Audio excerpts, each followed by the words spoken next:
Welcome to Spirit of the Phoenix question and answers. I got Hannah here today, who is my community coordinator, and you guys have been sending in her questions to ask me, so we're all ready and ready to go. So first question. Here we go.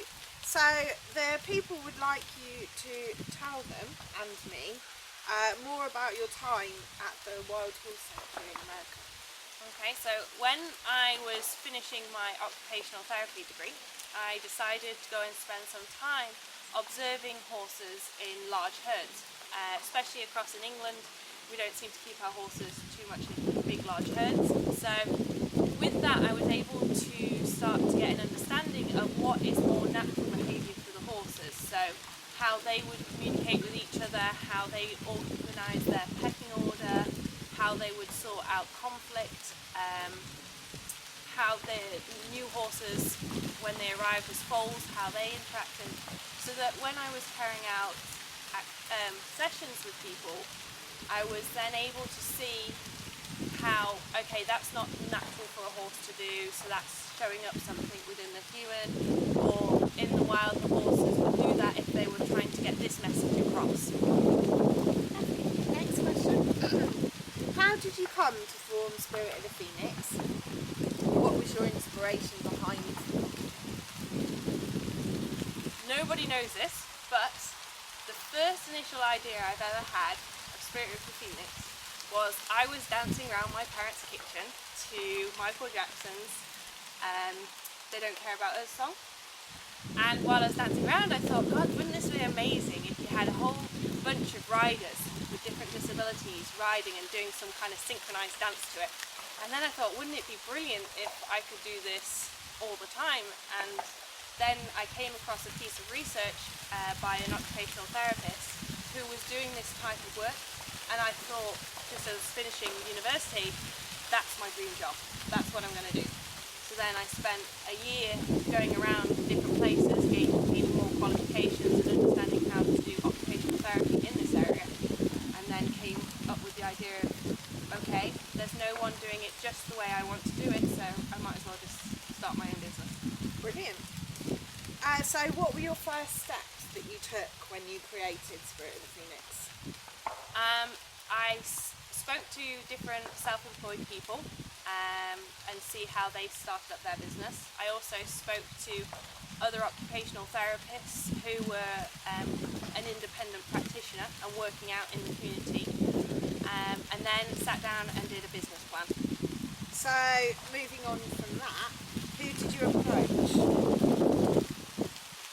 Well, the main people I approached were people who were kind of self-employed, other business owners, to learn, because I spent 3 years doing the occupational therapy side of things. Now I needed to educate myself in actually how do you run a business and how do you make a business successful. So I had to go around different startup courses on basic business skills and things like that. Cool. So what funding did you get? The main funding came from the people, the clients. I decided when I first set up that the business, the more clients we received, the bigger the business would grow. So that I knew that there was enough clients out there that enjoyed it, that could appreciate the business, that could benefit from the business.